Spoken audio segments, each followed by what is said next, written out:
Et j'accueille quelqu'un qui est passé de l'eau à l'air. Donc, magnifique parcours, puisque nous avons la chance d'avoir avec nous Raphaël Dinelli, donc Vent du Globe, Route du Rhum, et aujourd'hui un beau projet d'avion hybride avec les Raols. Raphaël, à vous. Oui, bonjour de m'accueillir. Pour finir donc ces interventions, on va voyager un peu sur les eaux et sur les airs, et puis je serai très très court après. Donc bon visionnage de film.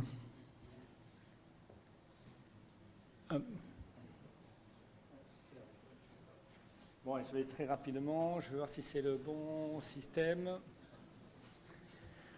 Bon, voilà, donc j'ai créé ce laboratoire. Vous avez vu mon passé. Moi, je suis ingénieur en matériaux composites, et puis j'ai travaillé pendant plus de 25-30 ans dans la conception, fabrication des bateaux et pour faire des tours du monde. Et suite à ce constat, donc, des fontes des glaces dans les mers du Sud, donc, je me suis très rapidement engagé dans des systèmes, surtout employant les matériaux composites pour essayer d'être dans des applications justement de la mobilité durable.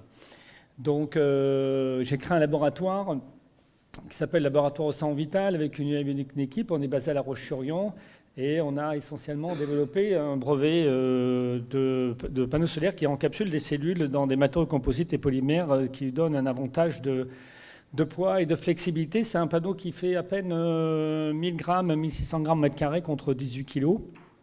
Et on l'a testé pendant des années sur plein de systèmes de la mobilité durable. Et ce procédé a été vendu il y a 2 ans au groupe Total SunPower, qui va devenir le numéro 2 mondial du photovoltaïque, derrière un Chinois, et qui commence l'industrialisation à partir du début 2019 en France et au Mexique pour être sur les toitures, puisqu'on divise les poids par 10 sur un bâtiment, ce qui est vraiment pas négligeable. Voilà, donc on l'a testé. Donc moi, ça m'a permis, le bateau pendant 10 ans m'a permis, de bateau laboratoire, d'aller tester ce système dans les conditions extrêmes de navigation. Donc j'ai été le premier à faire donc un tour du monde sans énergie fossile, puisque les marins partaient entre 300 et 600 litres de carburant à l'époque, et notre éolienne et nos panneaux solaires nous ont permis de faire comme vous avez vu dans le film, parce que donc dans des conditions de forte chaleur à l'équateur et des conditions dans le sud très fortes, ça nous a permis à développer beaucoup de systèmes. Et puis pendant 10 ans, on a développé ce système avec beaucoup de partenaires de rang 1 dans la mobilité. On a travaillé avec la SNCF, puisqu'on a travaillé sur un TER. On a équipé un toit d'un train pour alimenter les girouettes d'information, les LED de sécurité, des tables tactiles. Pendant 2 ans, Peugeot nous a confié le toit de la BB1, un concept car qui, avec le toit solaire, faisait filtrer et faisait de l'air épuré à l'intérieur. On a travaillé Renault aussi, qui nous a demandé de développer un véhicule électrique, mais avec un toit solaire. Et on a fabriqué aussi la toiture d'un car scolaire hybride. Donc pendant 10 ans, on a testé ces systèmes sur les toitures. Et en 2014, on a gagné un appel d'offres du gouvernement, c'était le camion du futur. Donc ça s'appelait le projet Tigre, porté par Volvo et Renault Truck. Et on a équipé les 35 mètres carrés de la toiture du camion, qui faisait gagner un alternateur sur le moteur, et on gagnait donc en consommation de carburant. Voilà, et après toutes ces années, donc, on s'est concentré depuis bientôt 9 ans donc, sur cet avion que nous avons designé et construit, donc un avion électrique.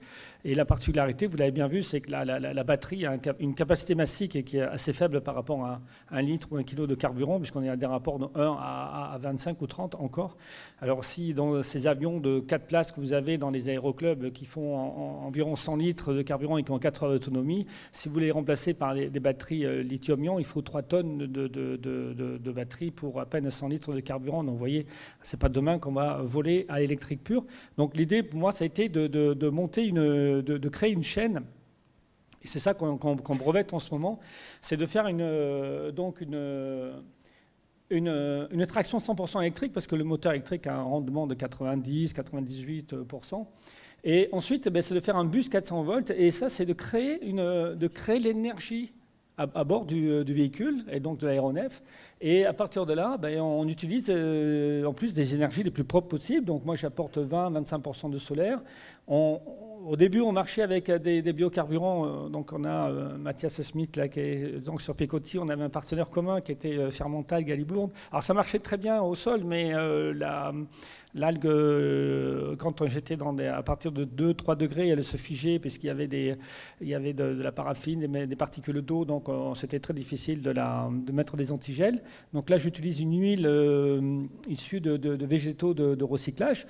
Et puis, on va tester d'autres systèmes. Mais c'est ça qui est, en fait, qui est évolutif, parce que dans l'avenir, on peut... actuellement, je fais du dopage à l'hydrogène, mais ce laboratoire, il est là, en fait. C'est d'utiliser les systèmes qui vont évoluer, hydrogène, donc nous, dans l'aviation, il y aura donc une réglementation sur les bonbonnes, du solaire, de l'hydrogène et d'autres systèmes pour toujours alimenter un moteur électrique et augmenter l'autonomie et baisser les coûts. Donc, on est vraiment au début de cette aviation.